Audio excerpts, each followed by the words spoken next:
For women, this is not a reductive issue. You can't divorce being forced to carry an unwanted pregnancy from the economic realities of having a child. One of the big pushbacks that we get in this debate about the aftermath of Roe v. Wade is that people want to murder babies out of convenience. Now, whenever we say that, immediately they throw up the usual defense mechanisms: life of the mother, rape, incest. But we keep saying, you want to murder babies out of convenience. You want to murder babies because it's economically expedient. You want to murder babies because it fits. Having a child doesn't fit into your plan of life, not because of those three defense mechanisms that they like to use. And people just keep pushing back and keep saying it. So we're here in Georgia, and we're in the midst of a gubernatorial race that's pretty spicy. It's looking really interesting, to say the least. However, the Democratic candidate tries to at least make a lot of hay about the fact that the Republican incumbent governor signed a bill that did make it much more difficult for women to murder their children. And that's rightly so. I don't think he went far enough. However, she constantly makes these claims that, more babies will be born if abortion is available, and don't have to worry about diaper shortages if we had abortions and things of that nature. So now the new one is that inflation is because we don't have the right to murder babies. Let's just let her tease it out. Yeah. Georgia. He just asked you. You're running for governor of Georgia.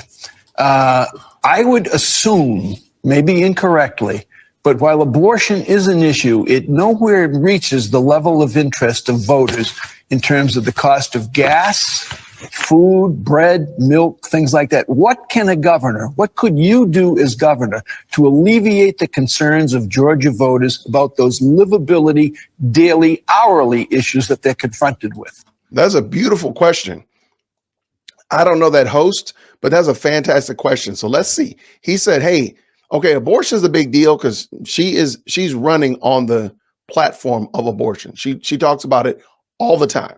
If Roe v. Wade hadn't happened early this summer, she wouldn't have anything to talk about. Just being honest with you. Stacey has nothing to talk about save abortion. But he said, well, what about the livability issues? These impact everybody, gas and food and such of that nature. Here she goes. But let's be clear. Having children is why you're worried about your price for gas. It's why you're concerned about how much food costs. For women, this is not a reductive issue. You can't divorce being forced to carry an unwanted pregnancy from the economic realities of having a child. And so these are... I'm sorry. There you go. So the only reason that y'all are concerned about abortion is because inflation is because abortion.